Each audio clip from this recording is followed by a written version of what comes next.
toda, falar aqui nessa manhã sobre Davi na casa, no palácio do rei Saul. Nós vamos prosseguir com a exposição de 1 Samuel, e na semana passada nós vimos como que Deus usou o seu ungido, Davi, para livrar o seu povo e engrandecer o nome do Senhor.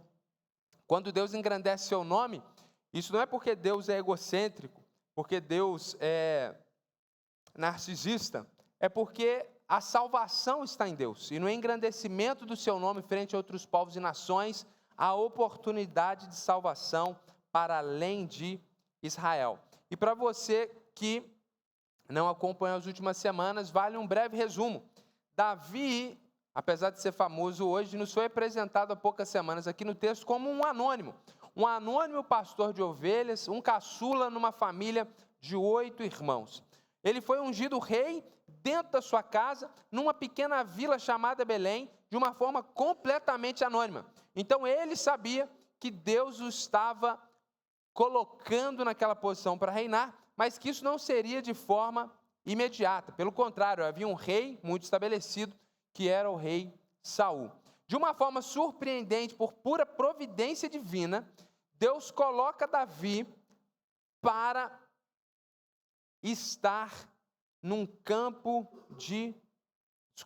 Deus coloca Davi para estar dentro do palácio e aprender a ser rei com o rei Saul, mas por uma habilidade secundária que ele tinha. Ele era arpista, Saul estava sendo atormentado por demônios, e eles acreditavam que cantar louvores acalmaria o coração e a mente do rei Saul e espantaria aqueles seres espirituais da maldade. Assim, por pura providência divina, por ser um arpista, por essa habilidade secundária, ele foi então para o palácio. Ele estava no lugar certo para aprender a ser rei, dentro do palácio. Estava diante da melhor pessoa que poderia prepará-lo para a posição, que é o atual rei. Porém, ele estava diante de um rei que tinha um coração perverso, um coração mau, e a vida para Davi se tornou muito desafiadora. Era um arpista anônimo, Saul não sabia que ele seria o próximo rei de Israel, ele certamente mantinha isso em segredo, e era alguém com quem Saul não tinha nenhum tipo de relacionamento, comunhão, e a gente viu na semana passada que Deus usa esse adolescente, jovem, arpista, pastor de ovelhas, para trazer uma das maiores vitórias da história do Israel antigo. Ele lutou contra um grande guerreiro do povo dos filisteus e venceu a batalha por causa da graça divina. E o que a gente pode esperar então diante de tamanha vitória? Ele recebeu de forma imediata fama e ascensão social. Então, um menino arpista e pastor de ovelhas, que era um anônimo dentro do palácio, com aquela grande vitória na batalha, de forma imediata, se tornou alguém famoso. Deus não deseja outro rei como Saul é rei, um homem de coração mau. Então, Deus escolhe um jovem chamado Davi, para que ele fosse um rei diferente, um rei segundo o coração de Deus. E agora o Senhor vai colocar então Davi, depois de ter adquirido essa fama, diante dessa batalha, numa escola de sofrimento. E esse capítulo aqui nós vamos perceber isso, como ele vai sofrer e Deus vai ensiná-lo, que Deus é com ele, não só quando ele mata gigantes e no momento de fama, mas que Deus é com ele também no momento de perseguição, de sofrimento e de tristezas. O sofrimento frequentemente é esse meio que Deus usa para forjar o nosso caráter. Ele faz isso hoje e ele fez isso também com Davi. E diferente de Saul, que virou rei do dia para a noite, diante do poder, não conseguiu se controlar, pelo contrário, se perdeu e se enlouqueceu, Deus agora vai trabalhar Davi num local apropriado, diante do rei, mas um ambiente completamente inadequado. Ele vai sofrer muito, e agora a gente vai perceber, a partir de agora, que a história de Davi é uma história marcada por sofrimentos. Versículo 1 do capítulo 18 até o versículo 5, nós temos a conclusão da história da semana passada. Na verdade, esses últimos 5 versículos aqui deveriam ter sido pregados com o texto da semana passada. É o final da história. Mas o texto da semana passada foi longo demais, então a gente deixou para dar esse desfecho aqui. E a gente continua a história. O texto bíblico diz que depois de Davi ter falado com Saul, a alma de Jonatas se ligou a de Davi numa profunda amizade. E Jonatas o amou como a sua própria alma. Naquele dia, Saul reteve Davi e não permitiu que ele voltasse para a casa do seu pai. Jonatas e Davi fizeram uma aliança, porque Jonatas o amava como a sua própria alma. Jonatas tirou a capa que vestia e a deu a Davi. Deu também a sua armadura, inclusive a espada, o arco e o cinto. Davi saía aonde quer que Saul o enviava e tinha êxito, de modo que Saul o pôs sobre tropas do seu exército. E Davi era benquisto de todo o povo e até dos próprios servos de Saul. Esse texto é uma conclusão da história anterior. Então ela começa justamente naquele momento que Saul chama Davi e, no lugar de parabenizá-lo, com um coração já inseguro e mau, pergunta: de quem que você é filho? Ele está preocupado. Será que esse jovem com toda essa habilidade de guerra pode tomar o meu lugar? Será que ele é de uma família influente? Ele não parabeniza o jovem pelo êxito. Ele está preocupado, ele está inseguro. E aí o texto retoma a história justamente depois que ele tem essa conversa com Saul. Ali, o Jonatas, que era filho do rei Saul, se ligou a Davi numa profunda amizade. Jonatas estava vendo tudo aquilo. Jonatas era um dos oficiais do rei Saul, ele era filho do rei, inclusive, e assistiu tudo o que aconteceu. Assistiu o menino saindo, vencendo a batalha, e assiste e percebe com muita estranheza a indiferença, a frieza e a insegurança velada do seu pai, o rei Saul. E de uma forma muito especial, por providência divina, se fosse no Brasil, a gente diria: o santo do Jonatas bateu com o de Davi. Essa é uma expressão que tem fundo em outra religião, a gente não usa ela muito, mas para você entender o que o texto está dizendo, porque é uma expressão que a gente não tem em outra parte da Bíblia, que a alma de um se ligou à alma do outro. Aqui, meus irmãos, não tem nada de espiritualismo, nem de misticismo. É uma forma do hebraico antigo de comunicar isso que a gente comunica aqui no Brasil. Sabe quando você conhece alguém e de repente você passa a admirar aquela pessoa de uma forma rápida? Você conhece um novo gerente lá no trabalho, você conhece uma pessoa que, cara, pessoa é sensacional. E você se conecta àquela pessoa. Isso é difícil de acontecer. E o texto está falando que isso aconteceu entre Jonatas e Davi. Agora, é muito interessante a gente perceber que eles começaram a partir daquele momento uma profunda amizade. O texto bíblico diz que Jonatas o amou como a sua própria alma. E aí, Davi é impedido pelo rei de Saul voltar para casa. Porque ele sempre ia, tocava a harpa e voltava para cuidar das ovelhas. Agora Saul, não porque reconhece o valor de Davi, mas reconhece com medo, e tem medo que ele volte e faça um levante para tomar o poder. Agora ele quer controlar o menino Davi. Ele quer Davi na sua casa, para que Davi possa estar debaixo dos seus olhos. E aí ele então passa a morar no palácio, e aí Jonatas e Davi vão desenvolvendo essa amizade e fazem uma aliança. Eles fazem um compromisso entre eles. E aqui, meus irmãos, há algo muito interessante. Jonatas tira a capa que vestia. Essa capa era uma capa, certamente, que era um distintivo de realeza, e entrega para Davi as suas armas. Aqui nós não estamos só diante do fato de Jonatas ter em Davi um amigo. Jonatas, de uma forma muito espiritual, está vendo como Deus vê. Humanamente, Saul vê a vitória e ele sente medo, insegurança e se vê ameaçado. Jonatas, ao contrário de seu pai, tem uma percepção espiritual das coisas. E percebe que aquele jovem Davi não é um jovem desprovido da graça de Deus, um jovem ordinário. Pelo contrário, quem fez o que fez naquela batalha, certamente tinha a aprovação e a graça de Deus na sua vida. Então, assim como Samuel quando unge Davi, está vendo como Deus vê. Assim como Davi naquela batalha está vendo como Deus vê, agora Jonatas também está vendo além das aparências. Enquanto Saul vê humanamente está inseguro, Jonatas reconhece: esse é o futuro rei de Israel. Isso não está dito no texto, mas certamente ele tem uma convicção de que esse Davi é alguém diferenciado, que Deus está projetando. E com uma visão muito espiritual, ele se adianta e faz uma aliança com esse homem, que se tornaria rei. Isso mostra uma humildade de Jonatas impressionante, porque quem seria rei no lugar de Saul? Jonatas.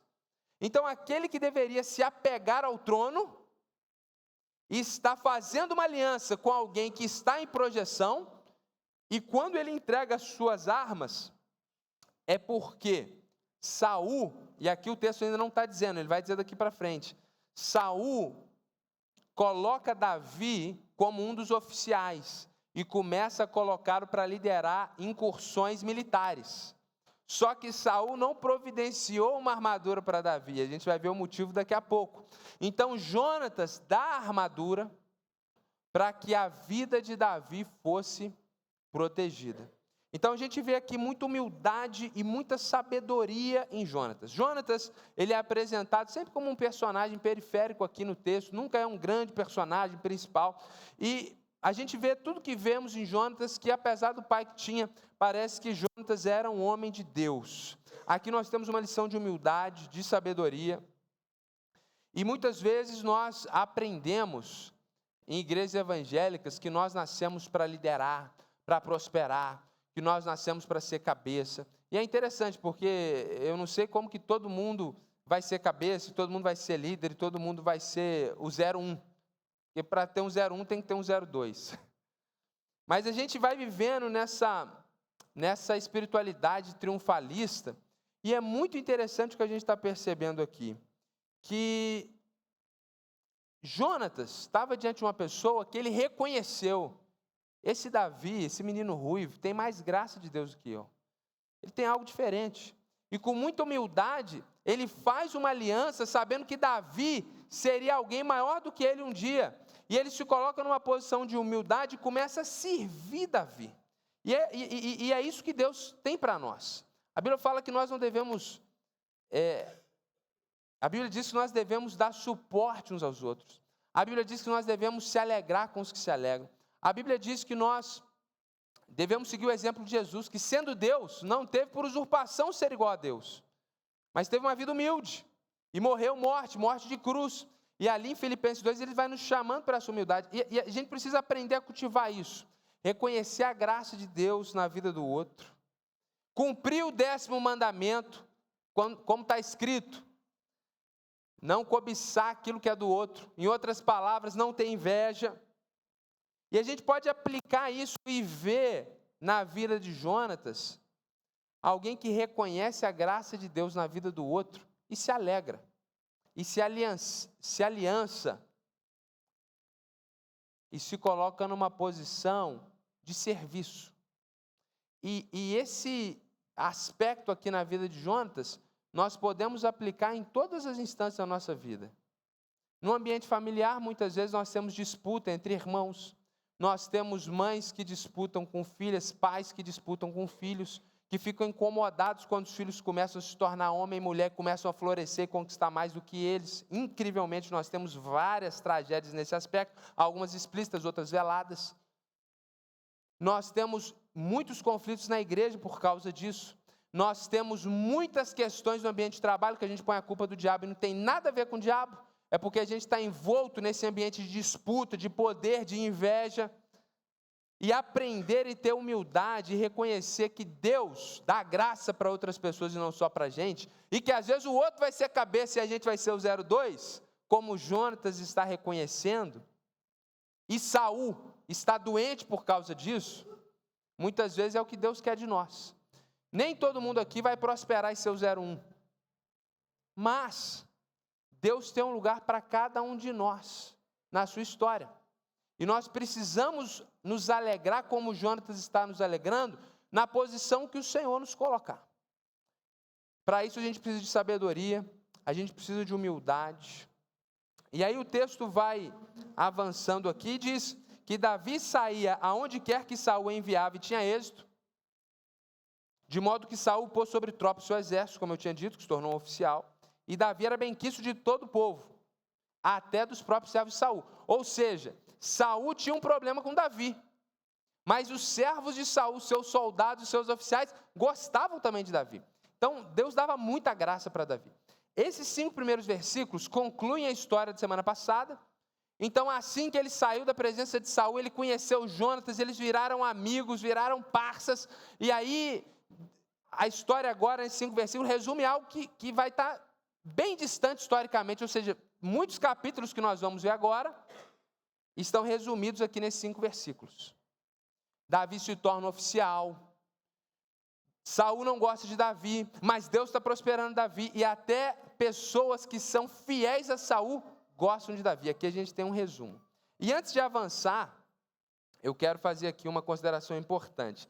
Existe uma acusação progressista nos dias de hoje, que aponta para o fato de que essa amizade entre Jonatas e Davi seria algo a mais do que amizade. Não sei se você já ouviu algo nesse sentido, mas é muito comum nós ouvirmos pastores progressistas fazerem esse tipo de interpretação, o que naturalmente é completamente infundado. Então eu quero deixar claro aqui para vocês que, quando o texto bíblico diz que Davi e Jonatas, verso 1, o amou como a sua própria alma, a palavra amou aqui, ela não pode ser interpretada como qualquer relação carnal somente. E a prova disso é que quando está lá em Deuteronômio 6, amarás o Senhor teu Deus de todo o teu coração, é exatamente essa palavra aqui no hebraico. Então, o fato de que essa palavra pode significar o fato de um amor por homem e por uma mulher, não significa que Jonatas e Davi estão em amor carnal, porque essa é a mesma palavra para se falar de amor de pai e filho, de amigos e do nosso relacionamento para com Deus. Então, diante de qualquer acusação nesse sentido, esteja preparado para dizer que a palavra amor aqui não significa só e exclusivamente uma questão carnal. Pelo contrário, é a mesma palavra usada para se referir ao nosso relacionamento e o nosso amor que devemos ao Senhor Deus. O texto enfatiza a palavra alma. A alma de Jonatas se ligou de Davi. E depois fala que Jonatas o amou como a sua própria alma. Aí no verso 3, Jonatas fizeram uma aliança porque Jonas amava como a sua própria alma. Justamente o autor está enfatizando que esse amor não é carnal.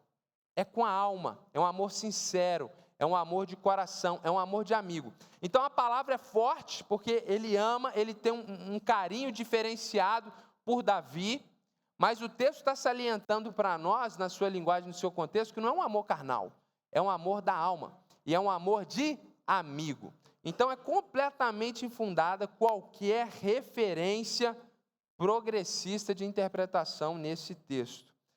Eles têm ali uma afeição, algo muito virtuoso, nada carnal e uma amizade. Pois bem, depois desse resumo do futuro de Davi, o autor agora volta no momento da vitória. Saul e Davi conversaram, Jonatas e Davi se conheceram, e aí a história continua. Eles agora vão voltar para a cidade deles, o exército vai voltar para casa. E o verso 6 diz que aconteceu. Quando eles estavam voltando para casa, depois de Davi ter matado o filisteu, as mulheres de todas as cidades de Israel saíram ao encontro do rei Saul, cantando e dançando com tamborins, com alegria e com instrumentos musicais. Aqui não há base nenhuma para coreografia na igreja, por favor, deixar isso claro também, porque qualquer pessoa que lê um negócio de dança na Bíblia começa a achar que nós temos que ter um grupo musical aqui. Esse texto está nos contando que eles estão voltando da guerra, e as pessoas vão lá recebê-los com música e celebração, como acontece em qualquer cultura desde que o mundo é mundo e até os dias de hoje. As mulheres se alegravam, cantavam alternadamente, e aí começaram a cantar uma música. Essas músicas, a gente foi lá no sítio 7 de setembro, e aí tinha ali as músicas do exército e tal, e então saiu ali uma marchinha, saiu uma musiquinha. A gente perdeu a melodia, mas a letra está aqui. As mulheres começaram a cantar que Saul matou os seus milhares, porém Davi os seus 10 milhares. Jonatas e Davi talvez rindo, celebrando com a música. E Saul, a cada vez que ele ouvia o verso, ia caindo em trevas, em angústia e amargura.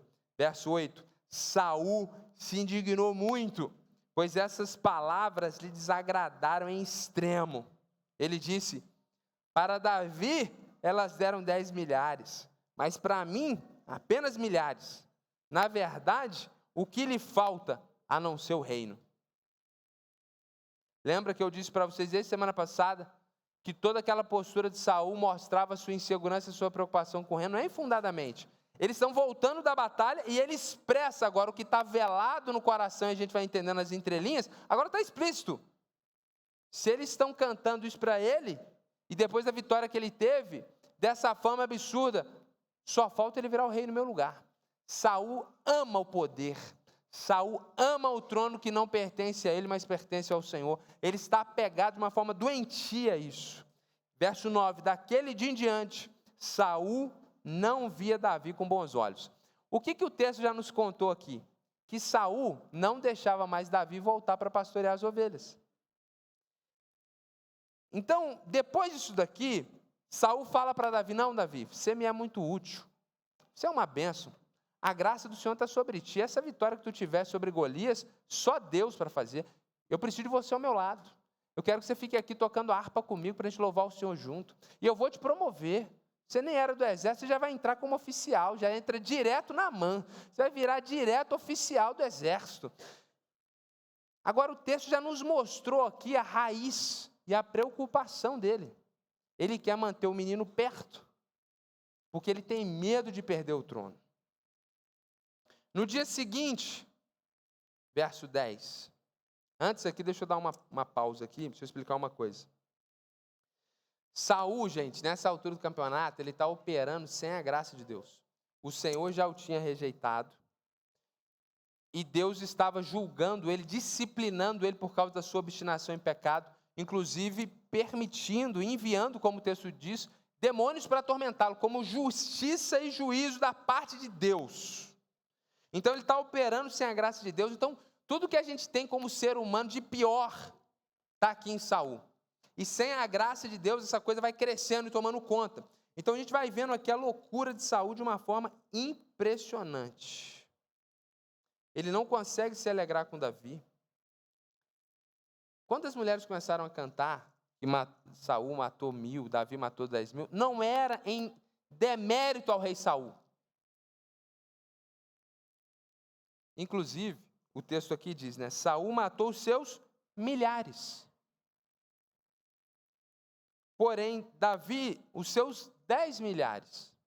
Claro que tem uma relação adversa, claro que existe uma comparação, olha, a vitória de Davi foi maior do que a de Saul, mas, inclusive lá no original, Davi matou os seus 1000 e os seus 1000, são os milhares. Se Saul tivesse bem, ele ia falar, eu sou grandão, e Davi também é. Vamos nos aliar e agora vamos arrancar a cabeça de Filisteu a rodo. Como o cara estava mal, ele pega a música que deveria ser um encorajamento e fica mal. Pô, eles estão gostando mais de Davi do que de mim. Estão cantando que Davi é melhor que eu.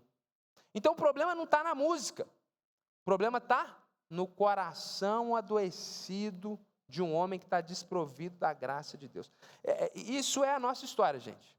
Nós, quando estamos desprovidos da graça de Deus, e como crentes, temos o Espírito de Deus, mas muitas vezes não estamos caminhando no passo do Senhor. A gente não está lendo a Bíblia direito, a gente não está orando, nosso devocional não está legal. A gente começa a ficar suscetível a essas coisas ruins que tem dentro de nós. E assim como Saul, desprovido da graça de Deus, foi se tornando uma pessoa completamente tóxica, literalmente adoecida, assim também acontece conosco hoje. Desprovidos da graça de Deus, corremos um risco de ficarmos também enlouquecidos nas nossas questões. Então, quantas vezes nós estamos diante de descontroles emocionais, como a inveja, como o ciúme, como a insegurança, como a disputa de poder nas nossas relações, e quando a gente se aproxima mais do Senhor, essas coisas vão sendo diminuídas. E o fruto do Espírito vai surgindo em nós. Paz, alegria, mansidão, domínio próprio, bondade, fidelidade. E quando a gente começa a caminhar sem o Senhor, o Saul que mora dentro de nós começa a tomar conta. Então, a gente vai vendo aqui um Saul e um coração de Saul que reflete o coração de toda pessoa desprovida da graça de Deus. Saul teve uma grande oportunidade. A oportunidade de formar e mentorear o seu sucessor. Sim, é duro, não seria o seu filho, mas ele iria passar de toda forma. Deus já tinha escolhido uma outra pessoa e o filho dele estava feliz com isso. Ele poderia ter visto isso com muita sabedoria e percebido: por que eu vou ficar pegado ao trono se um dia eu vou morrer? E se o meu sucessor Jonatas já virou amigo e já submeteu a liderança daquele que vai me suceder, ainda que ele não tivesse a certeza, mas vendo isso como possibilidade, ele poderia ter encarado isso com muita tranquilidade e usado toda a graça de Deus em Davi para ter vitórias, para o bem do povo e para a fama do seu nome, se ele quisesse. Mas ele está tão afetado e o seu coração está tão descontrolado que ele não se alegra com os que estão se alegrando. Todo mundo está feliz com a vitória, ele está preocupado em perder o trono. E mais uma vez a gente aplica isso à nossa vida comunitária. É muito comum essas questões em relações comunitárias de igreja, de trabalho, de ambiente acadêmico, de ambiente familiar. Quantas vezes a gente fica preocupado, chateado, entristecido. No lugar de se alegrar com o outro, a gente se sente mal. No lugar de celebrar o que Deus está fazendo, a gente se sente ressentido. Isso acontece conosco. Disputa de influência, de poder, de aplauso. E a gente vai vendo que esse é um caminho de quem está desprovido da graça do Senhor. Aí o verso 10 diz que no dia seguinte, em português, mas se fosse traduzir ao pé da letra, e chegou até aquele próximo dia em que, ou seja, do verso 1 até o verso 5 nós temos um grande resumo, do final da batalha até muitos anos depois. Depois do verso 6 até o verso 9, nós voltamos para o dia da vitória, onde eles estão entrando em Israel, e Saul fica muito chateado com a música. Aí do verso 9 até o verso 10 nós temos um outro salto, nós não sabemos quanto tempo passou. Mas o autor está dizendo, até que chegou naquele dia. Então não é exatamente no dia seguinte, aqui é uma tradução que deixa a gente um pouco na mão, mas daquele momento que Davi estava morando no palácio, um espírito mau, vindo da parte de Deus, se aposta de Saul, um demônio. E o Saul teve uma crise de raiva em sua casa. Essa palavra também, crise de raiva, parece aquela pessoa, né, que está lá, aquela esposa que fica com aquela crise de raiva, porque falou para o marido já 10 vezes. Não é disso que o texto está falando. A palavra aqui, crise de raiva, é uma palavra muito forte que a gente tem aqui no original, e traz a ideia de que ele perde o seu controle, a sua consciência plena, e o que ele vai fazer agora é sobre influência direta desse espírito mau. Então não é que o espírito mau entrou nele, foi embora, e ele ficou nervosinho lá porque a comida estava ruim. O texto está nos dizendo, de fato, é que debaixo dessa influência maligna, ele perde o controle. Então ele tem essa perda de controle. Davi, como nos outros dias, começa a tocar louvores ao Senhor para ver se o demônio vai embora. E Saul tinha uma lança na mão. E Davi tocando e orando, repreendendo o demônio. E o homem possesso com uma harpa na mão. Eu acho que eu já contei isso aqui, mas sempre tem gente nova, vale a pena para quebrar, porque o clima vai ficando tenso. Uma vez eu fui na casa de uma pessoa. Quem me levou lá disse que já tinha dado estudo bíblico 7 semanas, que a pessoa estava pronta para ser batizada, que era só eu chegar lá para conhecer a pessoa. E aí eu cheguei, comecei a conversar com a família, esse irmão que tinha dado estudo bíblico, estava tudo certo, Henry, disse que era só batizar. E o homem não estava em casa. Quando o homem chega em casa, ele já chegou endemoniado. Eu olhei para a cara daquele diácono, ele falou que era só batizar, pô, tem que dar faxina na casa toda. Eu falei, gente, vamos orar. E o homem, possesso, foi para a cozinha. Primeira coisa que eu pensei, esse homem vai voltar com a faca na mão? E aí, meus irmãos, eu não fui igual Davi, que eu pensei, eu vou contra ele em nome do Senhor. Eu pensei igual Saul, irmãos. Eu olhei assim para a sala, onde tem uma janela. Porque se ele voltar da cozinha com a faca, eu pulo para o lado de fora. Glória a Deus, ele voltou sem a faca. Depois de 40 minutos, Jesus libertou aquele homem, graças a Deus. Mas você imagina Davi tocando louvores, clamando ao Senhor, Saul transtornado, endemoniado, com uma lança na mão. Verso 11, ele atirou essa lança, pensando assim, eu vou encravar Davi na parede. Irmão, tentativa de homicídio, enlouquecido, ele queria matar Davi. Olha que coisa impressionante, a loucura de Saul. Porém, Davi se desviou dele por 2 vezes. Davi com a harpa, vem a lança e bum! Aí Saul vem para cima, pega a lança, ele sai correndo tocando a harpa, sai em nome de Jesus, sai, em nome de... E pá! Vai a lança de novo. Gente, que situação trágica que a gente faz aqui ficar cômico, mas o negócio é trágico. E por que Saul fazia isso? Porque ele tinha medo de Davi. Porque o Senhor estava com Davi e tinha abandonado Saul. Então, na verdade, ele tinha medo não de Davi matá-lo, ele tinha medo de Davi virar rei no lugar dele. Era uma questão com a sede, o controle e o poder. Por isso, Saul o afastou de si e o pôs por chefe de 1000. Então, Saul teve uma ideia. Já que eu não consigo matá-lo na minha casa, eu vou então colocá-lo, promovê-lo como oficial. Ele virou chefe de 1000 soldados. E Davi fazia saídas e entradas militares diante do povo. A estratégia de Saul foi, vou promovê-lo oficial, ele vai sempre estar envolvido em guerras e em algum momento ele vai acabar morrendo. Davi tinha êxito em todos os seus empreendimentos, pois o Senhor estava com ele.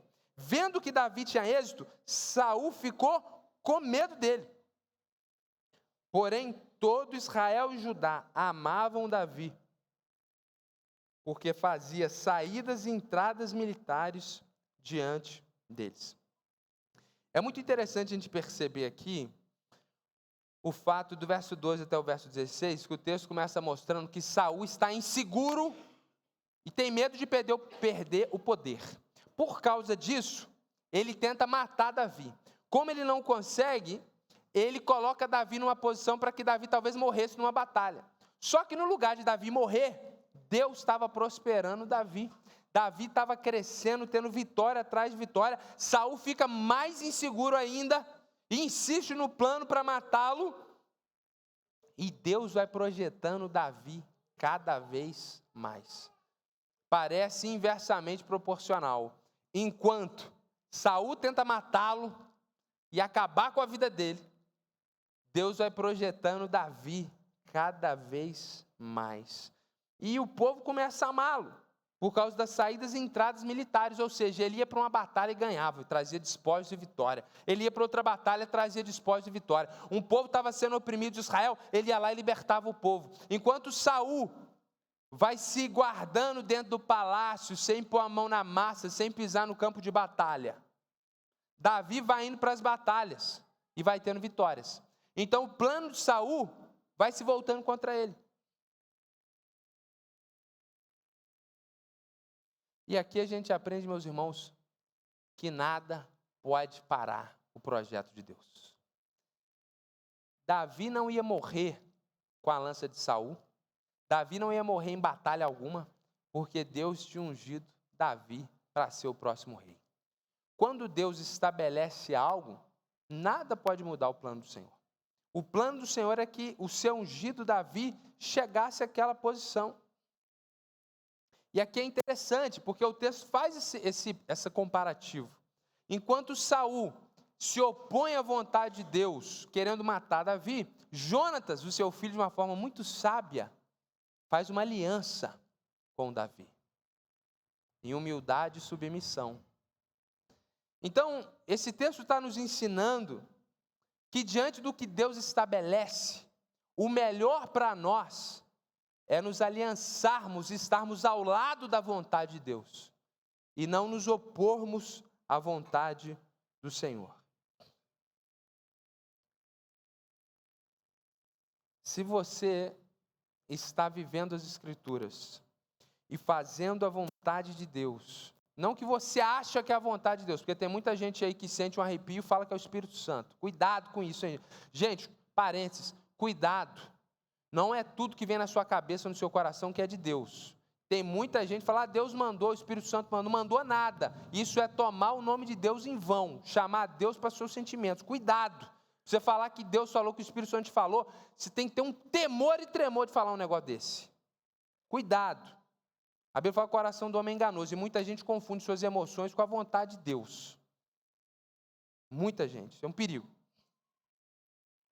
Então, se você está fazendo a vontade de Deus, que está revelada nas Escrituras, e aí você tem convicção que é a vontade de Deus, ou um direcionamento muito claro, específico, inequívoco, aqui tem uma palavra de encorajamento para você. Que mesmo em meio às adversidades e sofrimento, no meio do processo da caminhada, você pode ter paz. Porque aquilo que Deus estabelece e aquilo que Deus deseja fazer, Ele vai fazer.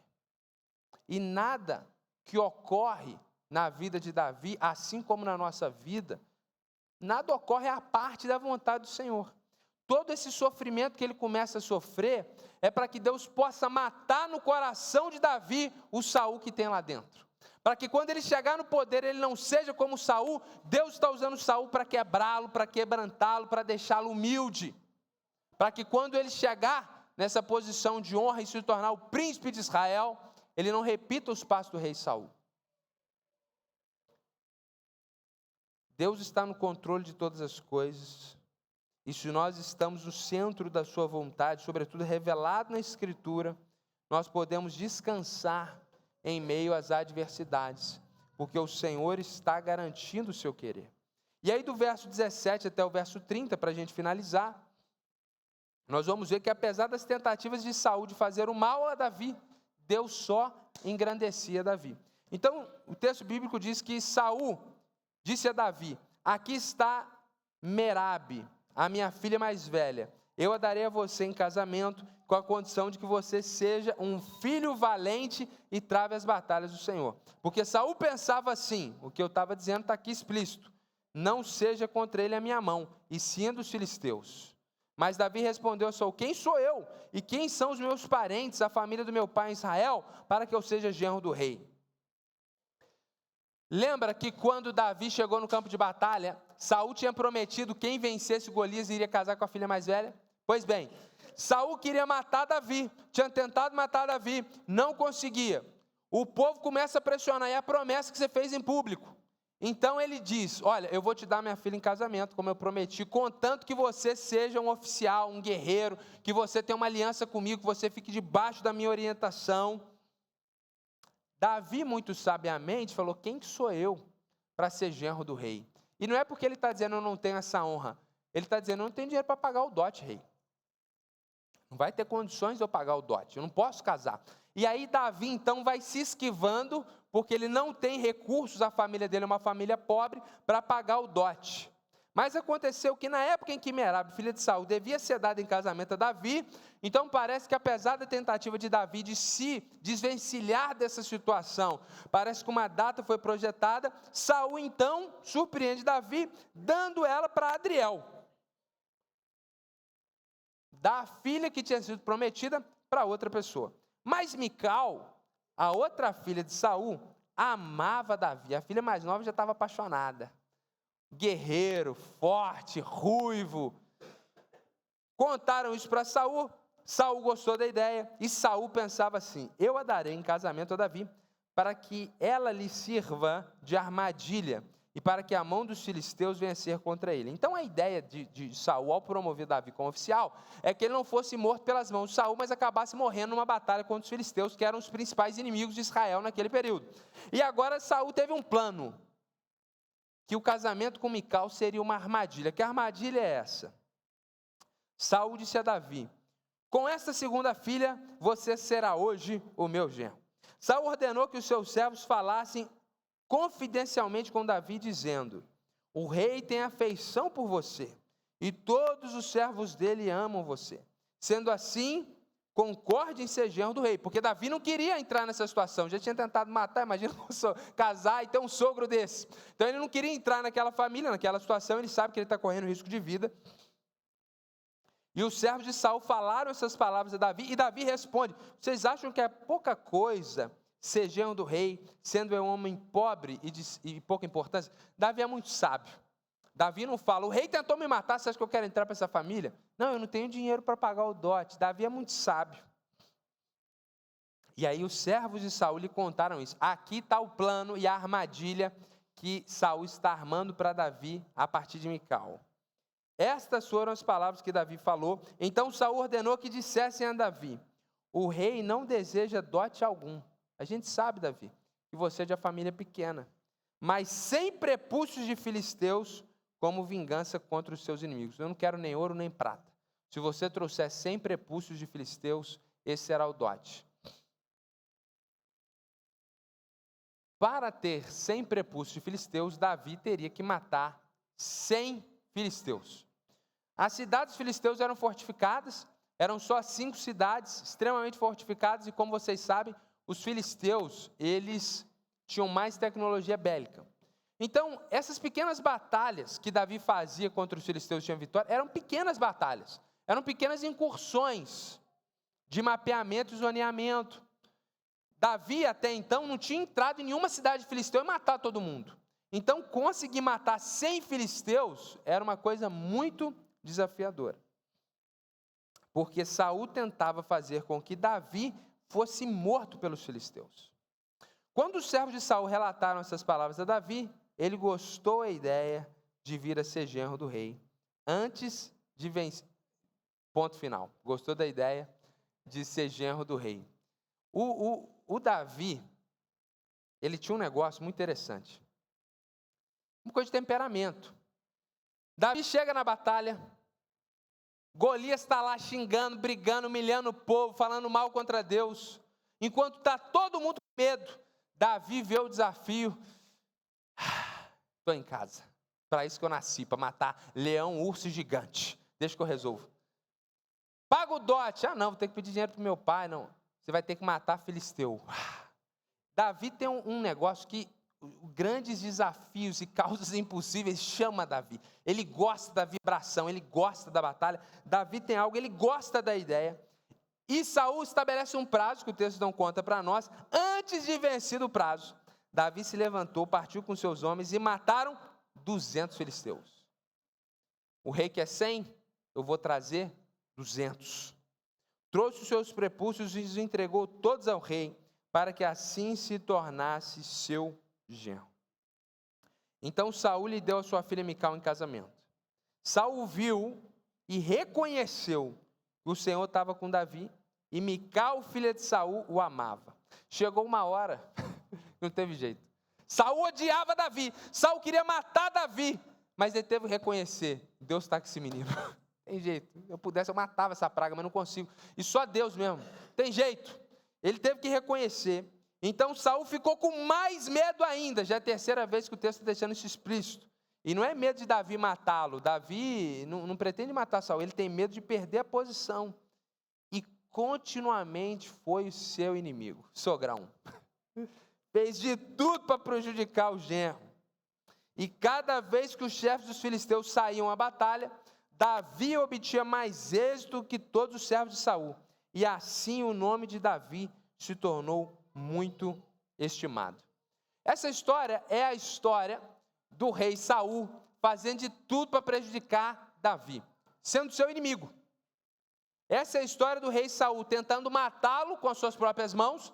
É a história dele colocando ele em batalhas onde ele poderia morrer e pedindo a ele uma missão impossível de trazer 100 prepúcios de filisteus, que era uma missão impossível. Colocou ele numa situação extremamente complexa. E no meio disso tudo, no meio de todas essas adversidades, Deus foi não só protegendo Davi, ampliando a fama de Davi, abençoando Davi, prosperando Davi e cumprindo o seu propósito, que era no meio do sofrimento e forjando o caráter de Davi e mantendo-o vivo para que ele fosse o próximo rei no lugar de Saul. E a grande ideia desse texto é exatamente essa, que Deus usa as adversidades para cumprir o seu propósito na vida do seu ungido. Qual era o propósito final de Deus? Que o seu ungido, que foi ungido com óleo para ser rei, Davi, chegasse nessa posição como monarca de Israel. Esse era o propósito de Deus. E o que Davi tenta fazer? Ele se opõe à vontade de Deus e faz de tudo para matar Davi. Deus pega essas adversidades e usa isso para promover Davi, para ensinar Davi, para abençoar Davi, para prosperar Davi. E quanto mais Saul quer o mal de Davi, mais Deus vai transformando esse mal em bem. Essa grande ideia, esse resumo da história, é uma verdade espiritual que a gente vê, por exemplo, na vida de Cristo Jesus. Ele é o grande ungido de Deus, o descendente de Davi, não só para ser rei sobre Israel, mas para ser o rei dos reis e o senhor dos senhores. E esse descendente de Davi passou também por muitas adversidades, até morrer numa cruz, de uma forma terrível.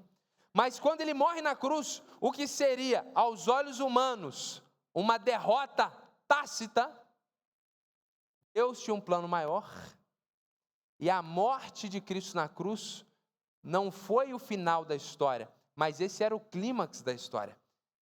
Esse era o objetivo de Deus, porque quando ele morre na cruz, ele expõe publicamente a vergonha, os principados e potestades, cumpre as profecias e no terceiro dia ressuscita, dando provas e evidências de que de fato era o Filho de Deus. Toda a adversidade que Cristo viveu, todo o sofrimento que Cristo viveu, foi para que o propósito de Deus fosse cumprido.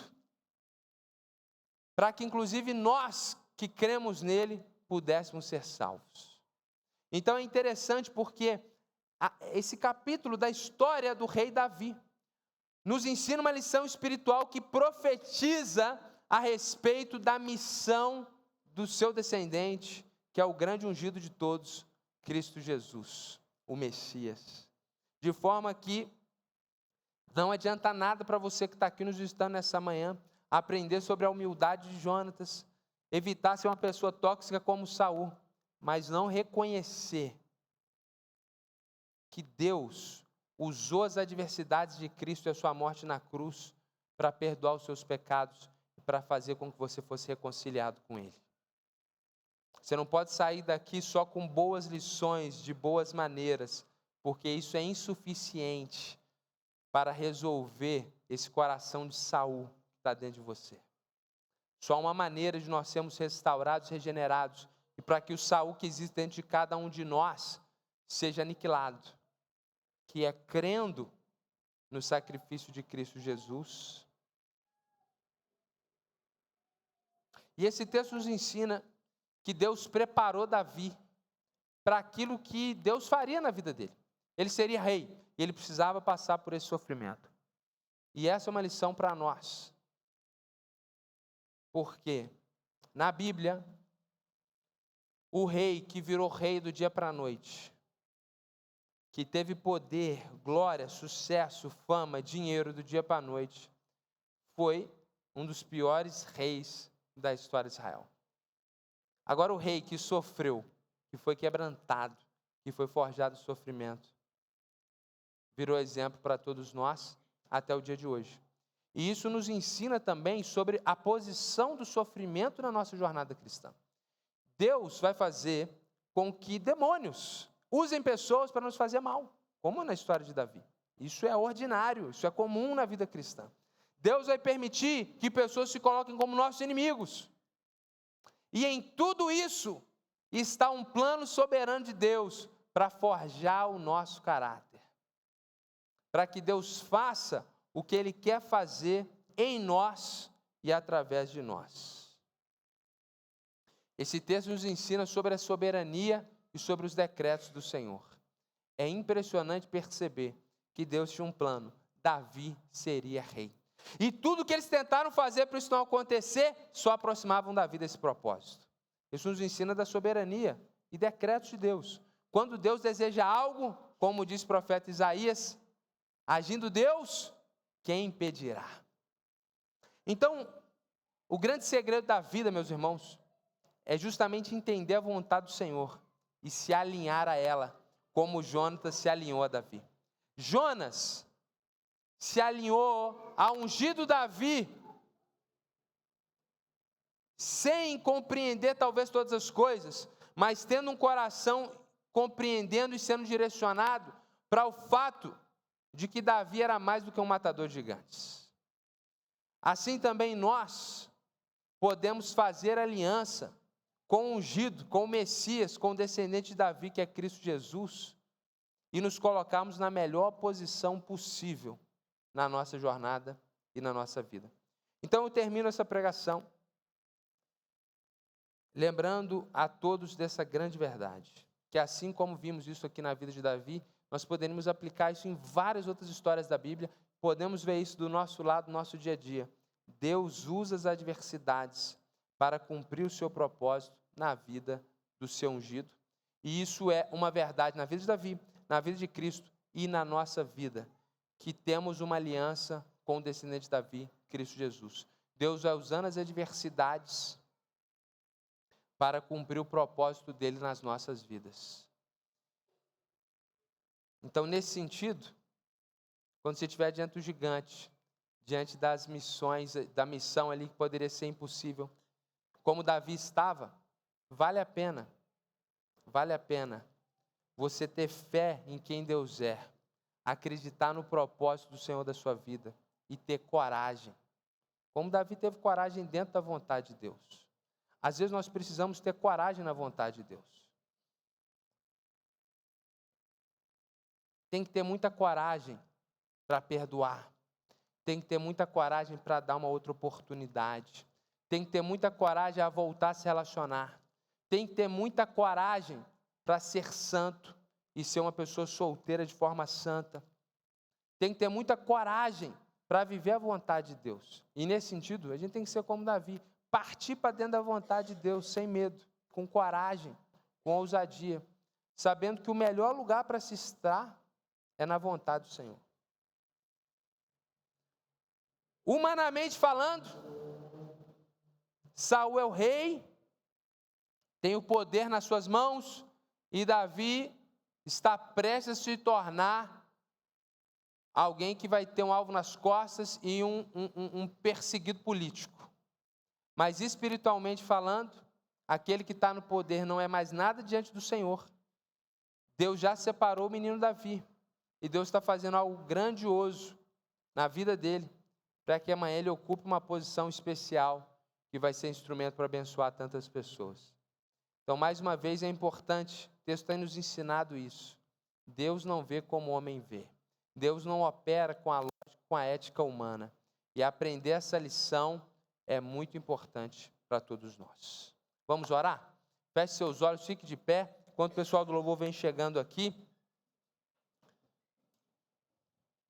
Senhor Deus, é muito bom saber, quando nós olhamos para a história de Davi, que o Senhor é soberano e está no controle de todas as coisas. É muito bom saber, Senhor Deus, que o Senhor está no controle da história e nada sai dos teus propósitos, nada sai dos teus planos. E mesmo, Deus, quando nós tentamos ir contra a tua vontade, no final das contas, a tua vontade está sempre mais perto de nós.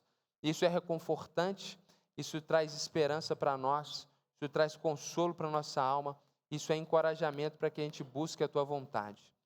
Toda essa história poderia talvez ser resumida no texto ali de Romanos, em que todas as coisas cooperam para o bem daqueles que amam ao Senhor. Assim, Deus, nós pedimos que o Senhor nos auxilie na nossa jornada, e a gente descanse na tua soberania, nos teus decretos, e que o teu querer sempre se cumpra na vida de cada um de nós aqui. E que vejamos o sofrimento como parte de algo maior que o Senhor está fazendo em nossas vidas, para a glória do teu nome, como foi com Davi e como foi com Cristo Jesus. Abençoa o domingo de cada pessoa aqui, na tua presença, e nos abençoa para estarmos juntos aqui adorando o teu nome à noite mais uma vez. É em nome de Jesus que nós oramos. Amém.